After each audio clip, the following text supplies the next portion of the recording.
Ce récit de la course d'Anne Mikhalov présente l'originalité sans précédent, que je sache, dans ce genre d'ouvrage, d'avoir été écrit par chaque membre d'une équipe dont elle a su s'entourer pour préparer son exploit. En vérité, ce pluriel calamique me semble être beaucoup plus qu'une formule inédite.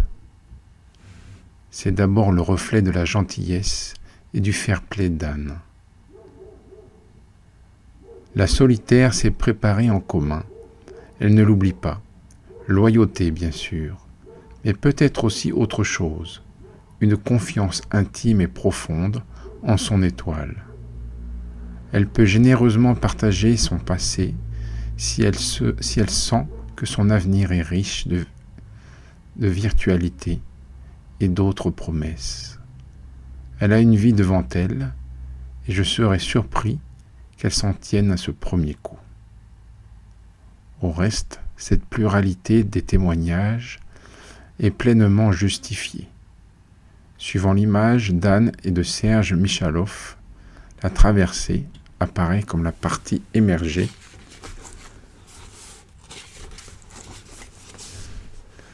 de l'iceberg.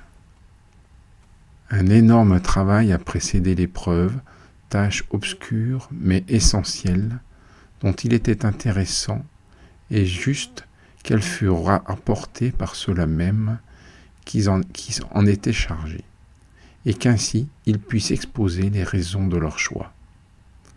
Mais surtout, cette pluralité me semble être un reflet des circonstances particulières de l'entreprise d'Anne. On ne la conçoit pas en effet dans le cas des premiers navigateurs solitaires. Slocum, Voss, Bernicot étaient tous des marins de profession qui connaissaient le large, mieux qu'aucune équipe. Ceux qui les invitèrent avaient le réconfort de leur exemple. Et de ceux qui suivirent de plus en plus nombreux, à l'exception toutefois d'Alain Gerbaud, qui ne connaissait apparemment pas de prédécesseur. Ceci veut dire que chaque solitaire pouvait s'appuyer moralement sur ses devanciers, ce qui est très important. Anne, non. 2 femmes seulement, 2 Anglaises, avaient traversé l'Atlantique avant elle. L'une était visiblement une force de la nature, et l'autre avait déclaré avoir atteint les limites de son endurance. Or, toutes deux avaient traversé simplement en croisière, avec escale.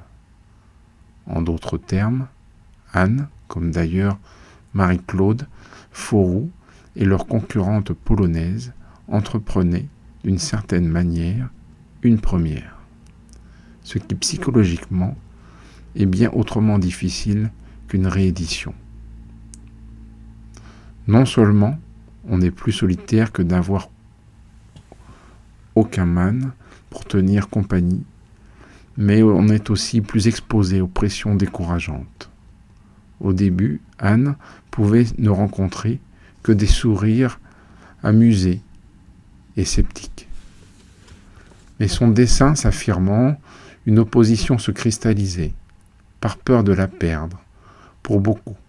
Peut-être aussi parce que la tentation était forte pour un pessimisme de premier rang, et de s'assurer l'amère satisfaction d'un « je l'avais bien dit ». Car c'est vrai qu'Anne, mettant sa vie en jeu, l'équipe ne l'ignorait pas. Mais elle connaissait aussi les compétences d'Anne, et peut-être admettait-elle, comme moi, que la vie n'est pas précieuse au point de lui sacrifier ce qui fait son prix. Ce qui fait son prix la met souvent en jeu. Bref, l'équipe a joué un rôle fondamental de support moral. Serge, mari d'Anne, a eu l'immense mérite d'apporter tout son appui, et d'ailleurs sa compétence, puisqu'il était prêt à partir à sa place en cas de défaillance. Ce rôle d'épaulement est si grand qu'il n'est pas certain que, sans lui, Anne eût persévéré. Je m'empresse de dire que ce sont ses conseillers qui ont pratiquement imposé à Anne la route du Sud, plus sûre. Elle lui ôtait toute chance de vaincre, mais le simple fait d'atteindre le but constituait en soi une victoire, puisque aucune femme n'avait encore traversé sans escale. Cette condition imposée, cette réserve, c'était la petite réserve d'air de nos consciences. Car tout de même, c'était une frêle créature et un grand océan. Enfin, je trouve très vivant que la personnalité d'Anne se montre sous l'éclairage de plusieurs regards. J'ai le plaisir de pouvoir apporter une touche de couleur à ce tableau, puisque Anne m'a fait l'honneur de me choisir pour l'aider à comprendre la navigation astronomique. Oh, ce ne m'a pas donné l'occasion de la voir beaucoup, car elle a tout assimilé avec une surprenante rapidité. Je crois qu'elle ne m'a jamais fait répéter une explication. Elle m'a donné l'impression d'être très méthodique dans sa manière d'apprendre, ce qu'eût contesté Serge à cette époque, extrêmement présente.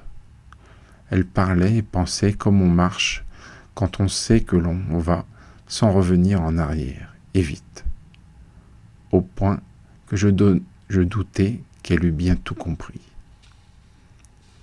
Je n'étais pas très sûr de moi quand le départ eut lieu, et je m'attendis au pire quand peu après le bruit courut qu'Anne ne savait plus où elle se trouvait. Mais ce n'était qu'un bruit. De l'autre côté, le phare de Nantucket apparut, droit devant son étrave, à l'heure même à laquelle Anne l'attendait. Elle avait bien tout compris.